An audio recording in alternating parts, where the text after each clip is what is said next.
Chapter number 9 के top 10 MCQ के अध्ययन हम इस चैप्टर के अंतर्गत करने वाले हैं, जो कि आपकी परीक्षा की दृष्टि से बहुत ही ज्यादा इंपॉर्टेंट है।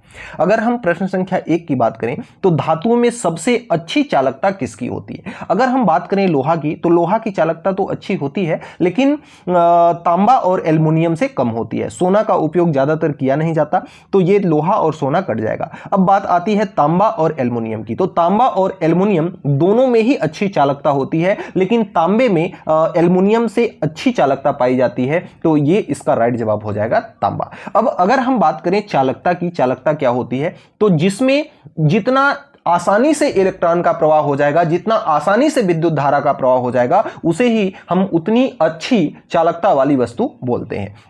अगले क्रम में प्रश्न संख्या 2 है कि धातुओं का सामान्य गुण कौन सा है? धातु कठोर और नान चालक तो होती नहीं और कठोर नहीं हो सकती। धातु को हम पीट कर उसको किसी भी आकार में बदल सकते हैं। रंगहीन, गंधहीन ये तो होगा नहीं, ये जल के बारे में कह रहा है। टूटने वाली धातु नहीं टूटती, अधातु भंगुर होती है, धातु नहीं। तो इसका जो राइट जवाब हो जाएगा ऑप्शन नंबर ए, लचीली और कैसी होती है? चमकीली होती हैं धातुएं। अगर हम बात करें लोहे का मुख्य उपयोग, तो लोहे का मुख्य उपयोग क्या सजावट में किया जाता है? क्या दवा बनाने में अत्यंत कम उपयोग किया जाता होगा? भोजन में इसका उपयोग, लोहे को तो खाते नहीं है, तो निर्माण और औद्योगिक कार्यों में इसका उपयोग सबसे ज्यादा किसका किया जाता है? लोहे का किया जाता है। तो राइट जवाब इसका ऑप्शन नंबर बी होगा। अगर बात करें प्रश्न संख्या 4 की, तो एल्युमिनियम धातु के लिए सही कथन, भारी और जंगरोधी। एल्युमिनियम भारी नहीं होती, जंगरोधी तो होती है, भारी नहीं होती। नान चालक, ये भी कट जाएगा क्योंकि चालक होती है। केवल रसायन प्रयोग में उपयोग, ऐसा भी नहीं है। तो हल्की और कैसी है? जंगरोधी है। ऑप्शन नंबर बी इसका राइट जवाब हो जाएगा। अगले क्रम में प्रश्न संख्या 5 जो है, सोने और चांदी में क्या सामान्य गुण हैं? तो अगर कठोर और अघुलनशील, कठोर तो नहीं होता सोना चांदी। भारी और गंधहीन, ये भी गलत हो जाएगा। अपारदर्शी और जंगरोधी, अपारदर्शी तो होता है लेकिन जंगरोधी, ये आपका दोनों के संबंध में गलत है। तो लोहा, सोना और चांदी जो है नर्म होता है और चमकीली होती है। इसको जिस आकार में चाहे उस आकार में ढाल सकते हैं, तो नर्म हो गई।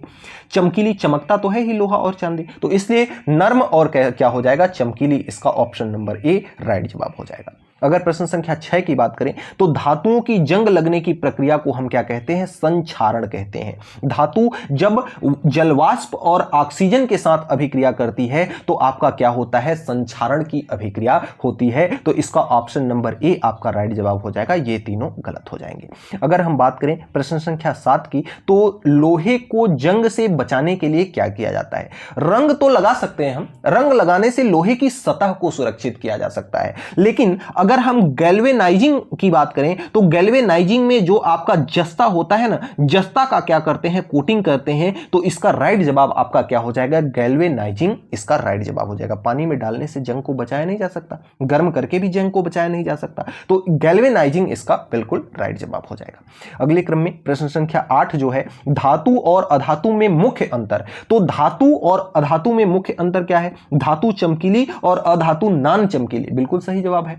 और धातु नान चमकीली, ये तो बिल्कुल गलत हो गया। दोनों समान, बिल्कुल गलत।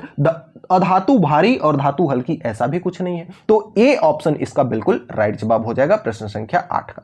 प्रश्न संख्या 9 की बात करें, तो तांबा और एल्युमिनियम में क्या समान है? दोनों क्या है? जंगरोधी हैं, ऐसा कुछ नहीं है, जंग तो लगेगा ही भाई।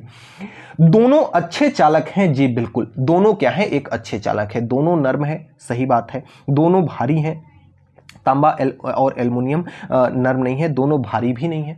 तो यहां पर आपका जो बी ऑप्शन है, अच्छा, दोनों अच्छे क्या होते हैं? चालक होते हैं, राइट जवाब हो जाएगा। धातुओं का उपयोगों में मुख्य उपयोग क्या है? धातुओं का मुख्य उपयोग सजावट के रूप में, ये तो आपका सेकेंडरी चीज है, ये आपका कट जाएगा। दवा के निर्माण में धातुओं का बहुत कम उपयोग होता है, भोजन के रूप में होता नहीं है। तो निर्माण और मशीनरी में धातुओं का उपयोग बहुतायत मात्रा में किया जाता है। तो इस प्रकार से आपके टॉप 10 MCQ इस चैप्टर के आपके कंप्लीट होते हैं।